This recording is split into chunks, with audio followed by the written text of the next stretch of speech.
Hi guys, how are you? I'm Salvatore Minella and I'm an applicant for Senior Teaching Fellow for this workshop in 2024.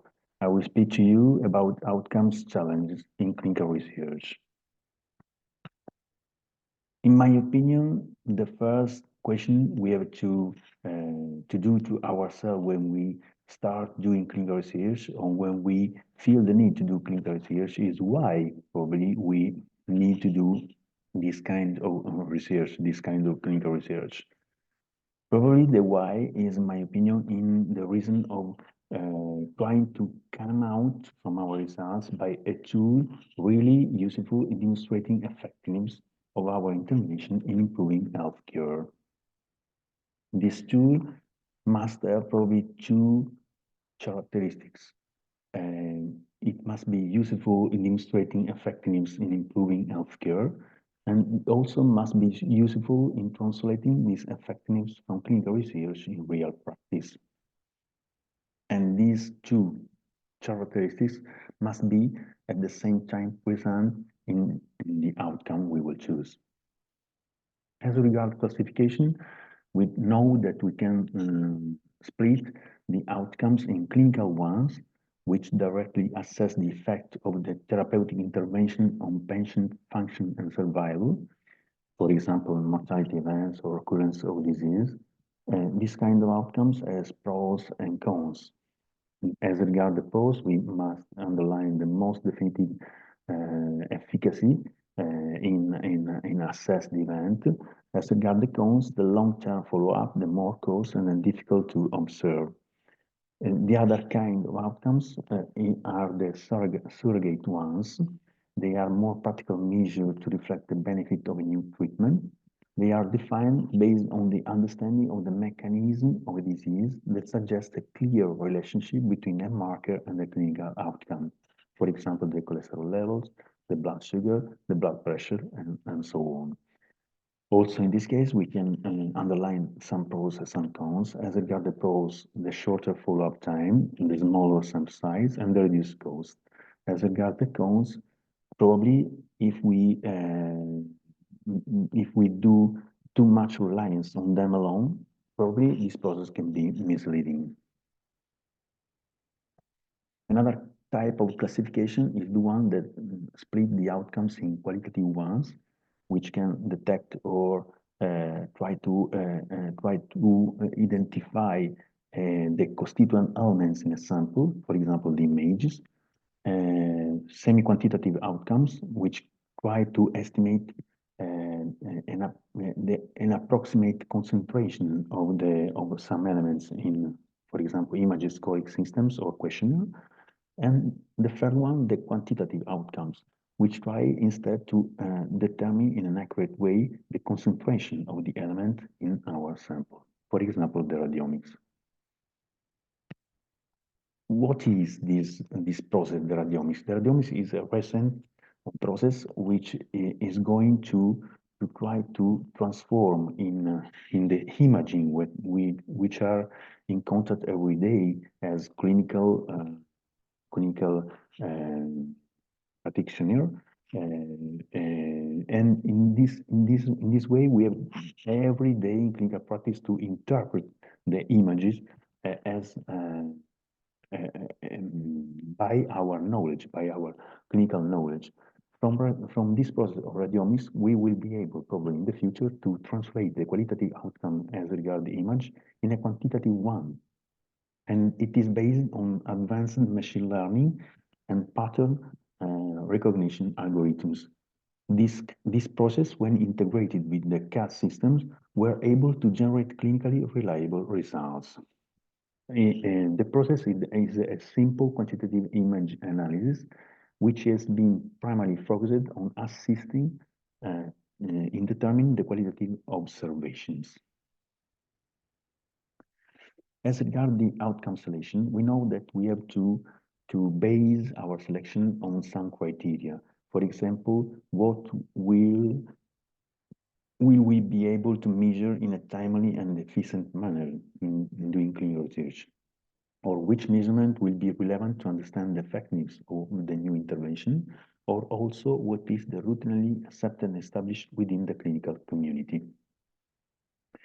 In outcome selection, also we have to distinguish two different processes: the outcomes in management of the process in the clinical field and the outcomes in research. In managing, for example, it is a process, an interdisciplinary process, which aims to determine the best practice and identify the opportunities for improvement of clinical quality through intermediate and long-term outcome analysis. Instead, outcomes in research are determined by the study of success of interventions in clinical practice, with a particular focus on the end results of patient care in terms of disability and survival.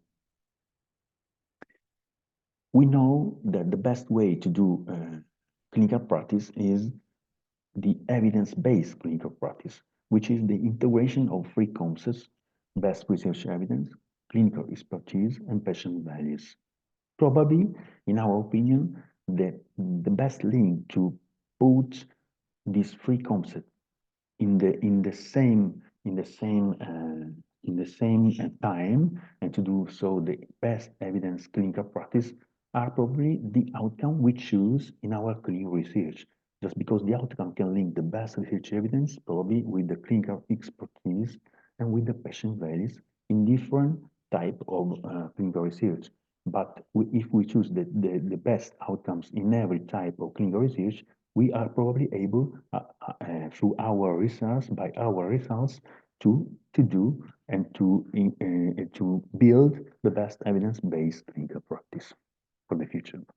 Another problem in choosing the outcome, which has come out in these last decades, was the patient-centered approach, even in clinical research and in clinical practice. By this approach, we notice that effectiveness of any therapeutic interventions has many dimensions, not only clinical effectiveness, as we thought in the past, but also the benefit felt by the patients. And starting from this reason, the international community has developed other concepts about the outcomes. So the patient-reported outcomes, which is a new concept about functional status, patient health, and quality of life related directly to the answer of the question of the patient. And also from the pros, we derived the prompts. So the patient-reported outcome measurements, which are tools able to measure the pros. Another important concept is that of the PREMs, that are tools for measurement of patients' experience satisfaction on healthcare, on health process.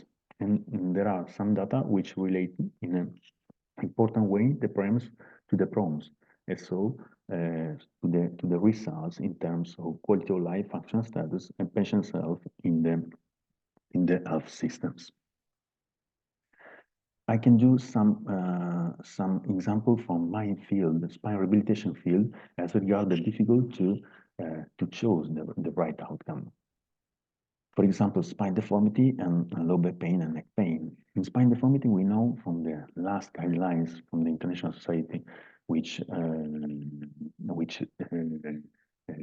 the guidelines about the rehabilitation treatment, that the aesthetic is the first target that we have to reach when we try to do some therapy pathway about spine deformity in pediatric age.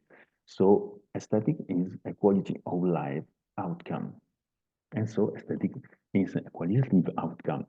And we had until 2009 the difficult to translate a qualitative outcome in results, in clinical results. Fortunately, from 2009, a group of researchers was able to translate this qualitative outcome in a semi-quantitative one, which is a score, and which permit us to translate in a reliable results what we do in clinical practice. But the best way probably will be when we will be able to translate the same quantitative outcome in a quantitative one. And And probably, in my opinion, this could be when we will be able to insert the three-dimensional machine learning and thought processing imaging in the image analysis, what I translated in a joking way by imaginomics. The other field is the LBP, so low back pain and neck pain, which have as target also pain and disability. And also in this way, pain and disability are a qualitative of life outcome. So again, a qualitative outcome, pain and disability. And we had until 2020 or 30 years ago, also in this field, the problem of translating our results in at least a semi-quantitative ones outcome to define and to make reliable our results, our clinical results. And also, fortunately, in this field, we had three groups of researchers that were able to translate the qualitative outcome in a semi-quantitative one. So the Holistic Disability Index, the Roland Morris, and the Neck Disability Index, respectively for low back pain and neck pain. But also in this field, probably the best way will be to translate the semi-quantitative outcome we have now in a quantitative one. And probably this could be possible when we will be able to translate the biomedical model, which often we use now, which is a linear relationship between pathology and resulting impairments, in the daily use of the International Classification of Functioning, which link our results by the ICF LBP core sets, which are the score systems strictly related to the low back pain and the neck pain in the disabled model. So the result linked to the psychological and social domains. Thank you very much for your attention, and I hope I have stimulated your reasoning in this challenge. Thank you.